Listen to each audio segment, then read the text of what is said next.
Welcome back to another impactful episode of the PSD podcast. I'm Craig King, your host, your only host, the best host in the whole wide world. At least that's what I tell myself, Patrick, every day. Look, I want everyone listening to this to know that Craig King is a pro.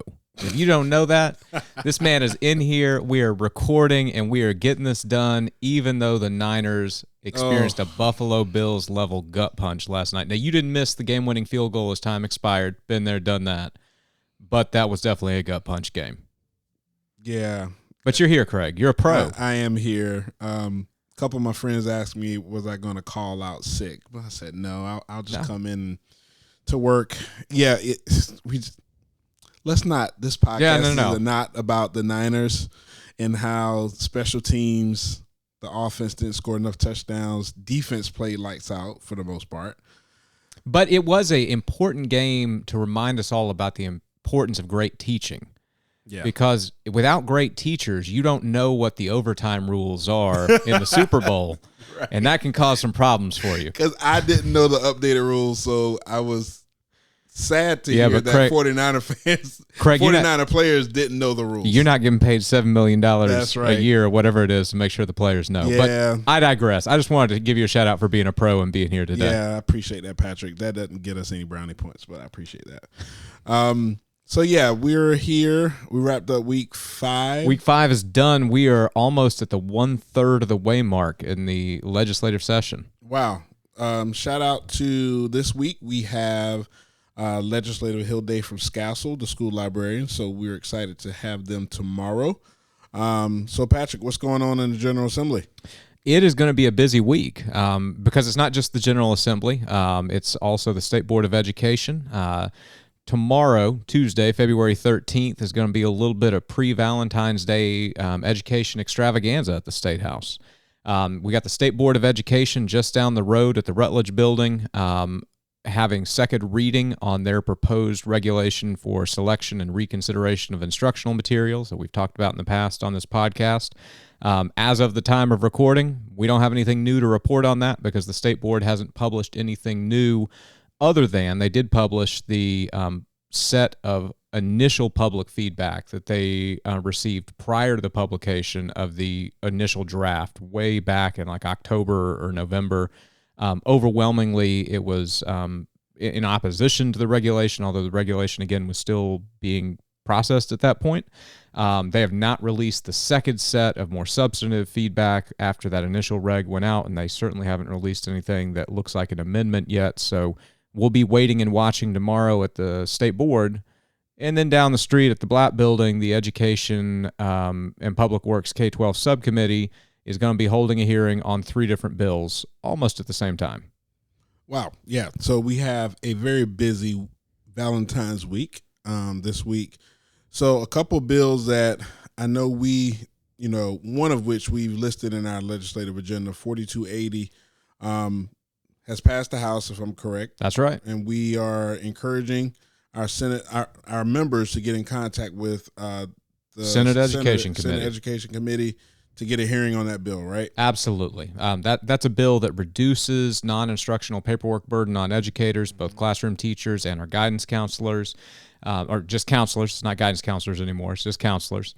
The bill also, we firmly believe, enhances respect for teachers by treating educators as professionals, by giving them the capacity to potentially leave employment in the middle of a school year to go care for an ailing family member or move with a deployed spouse without having an action taken against their professional certification, and by giving them the capacity to actually know what they're going to be paid before they sign a binding 12-month contract. So this is a really important bill to achieve some of the improved working conditions that we know are necessary to enhance educator retention in this state. Doesn't really have a fiscal impact to it. So this is one of those times where the General Assembly can do something to improve educator retention that doesn't cost the state a dime. So we'd love to see this bill get a hearing in the Senate, and we're encouraging our members to ask the Education Committee to make sure that happens this year. There's still plenty of time, and to date, the Education Committee in the Senate has been really focused on Senate legislation because they have ample time to take up bills that have already passed the House, but you don't leave something to chance when it's this important. So we want to make sure that we're asking now, instead of trying to make a frenzied ask at the last minute in April when the end of the session is looming. Yeah, and so you also mentioned, and thank you for the update on that. You mentioned, we're a third of the way into the session. Mm-hmm. We expect Ways and Means to take their crack at the budget in the next week or so. Correct? Next week. And so, the talk of education has been the proposed salary schedule.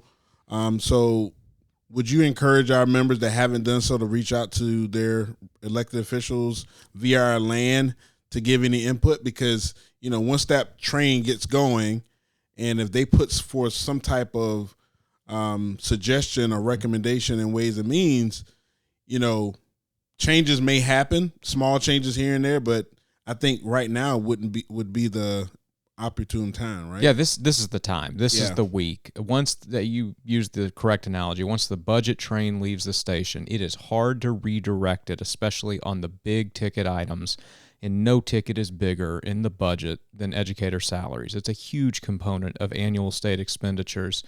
And PSTA members have engaged on this. I can say this for a fact. There have been thousands of communications from PSTA members, because we can see it in our advocacy platform, to individual representatives, to the totality of the Ways and Means Committee.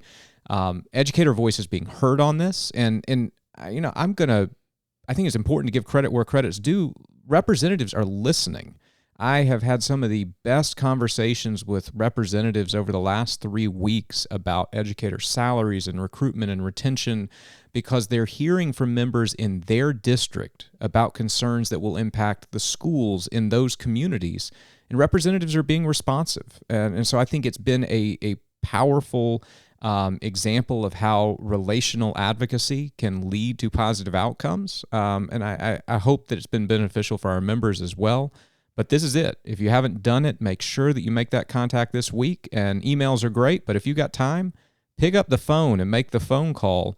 Just make sure you're not calling during the school day on a school device or a school phone. You got local board policies you need to adhere to. That's right. But this is the week to get it done. Yeah, and if you call, and you receive, if someone from the staff answers the phone, take that as you're speaking directly to that House member or that Senate member, because they're going to relay those messages. Absolutely, and that message doesn't have to be elaborate. You don't have to go. I mean, I've seen some of the emails that have been sent, and they have been detailed. Lots of detail, and that's great. Yeah. Like, it is good to give multiple reasons for why you are standing where you are on a policy topic, but if you're just leaving a voicemail or a message, it can be as simple as, I support this particular issue, I oppose this particular issue, here's my contact information, please reach out to me with further questions. So make it a succinct statement, but always give the opportunity for further conversations, because you never know what might happen. I got an email from a member on Friday who said, hey, I just sat down and had a one-on-one in the community with my representative talking about salaries, because the representative followed up on the offer to have a conversation.